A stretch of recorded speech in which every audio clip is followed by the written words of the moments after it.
At some point this week, you probably had a drink. A glass of wine with dinner, a beer after work, a toast at someone's birthday. It felt unremarkable, normal, woven so completely into human social life that it barely registers as a choice at all. But somewhere, tens of thousands of years ago, a human being tasted alcohol for the very first time, and the honest answer to why that happened, and why it stuck, turns out to be far stranger than most people assume. The obvious guess is that early humans drank to feel good, to get drunk, in the way people sometimes do today.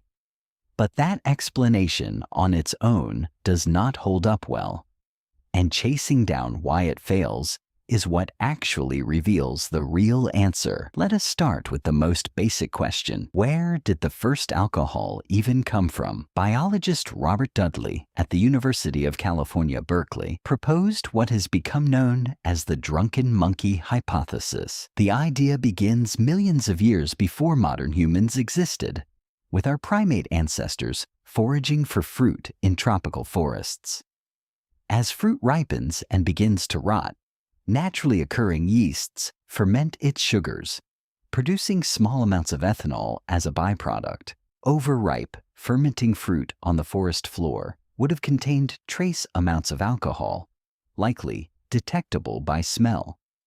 So the first exposure to alcohol was not a choice at all. Dudley's argument is that this smell became a reliable signal. Ripe, sugar-rich, calorie-dense fruit smells, in part, like alcohol. Primates that could detect and were drawn toward that smell would have had an advantage finding valuable food sources. Over enormous stretches of evolutionary time, this may have shaped primate physiology, including our own, to find the scent and even the taste of alcohol appealing at low concentrations.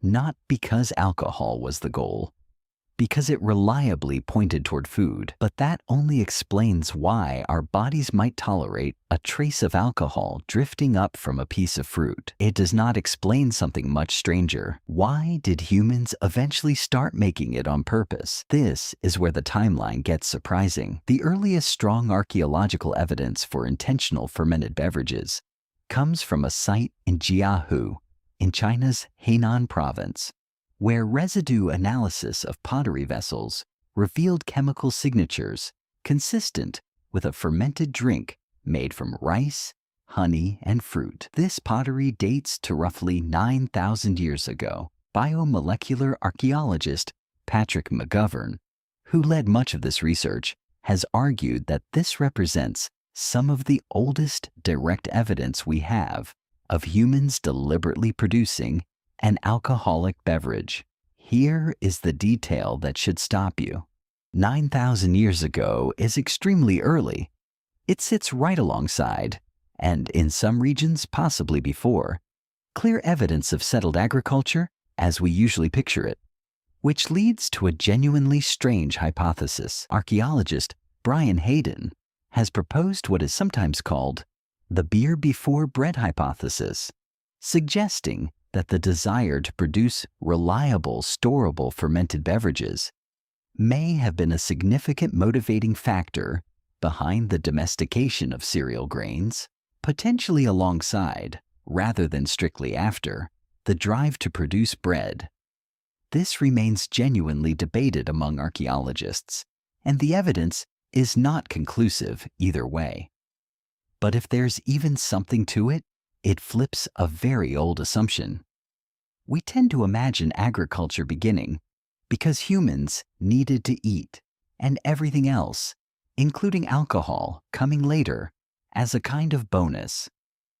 Hayden's hypothesis suggests the opposite may be at least partly true in some regions, that the desire for something valuable enough to plant, tend, harvest, and ferment on purpose may have helped drive the invention of farming itself.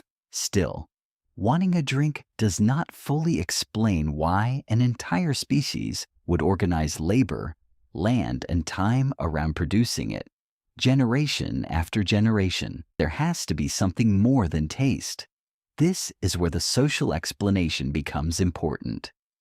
Psychologist Robin Dunbar, whose research on social bonding appears across many areas of human behavior, has also studied alcohol specifically, proposing that in modest quantities, alcohol may trigger the release of endorphins, and that shared drinking in social settings appears to support bonding and group cohesion in ways similar to other communal activities like laughter, music, or synchronized movement.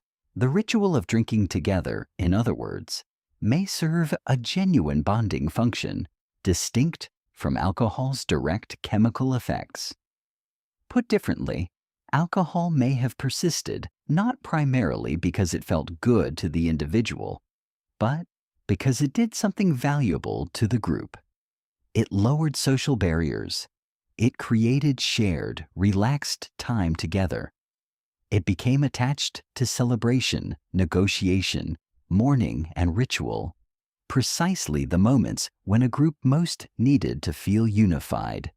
This is also why alcohol shows up so consistently across ancient cultures, not as a private habit, but embedded in early written records, religious practices, and communal gatherings.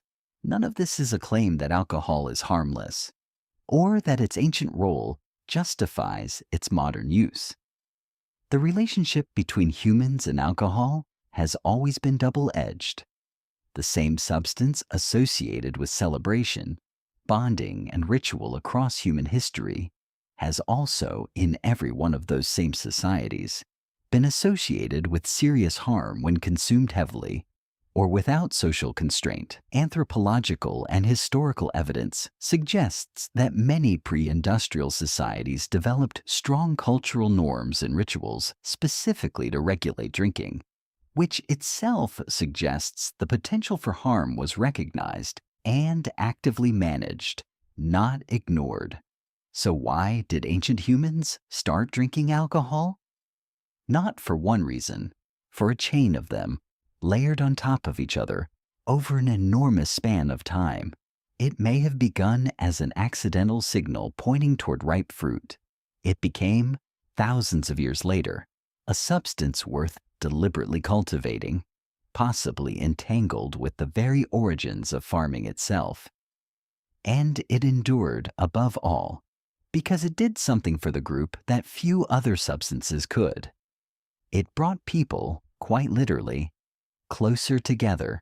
The drink in your hand tonight did not begin as an invention.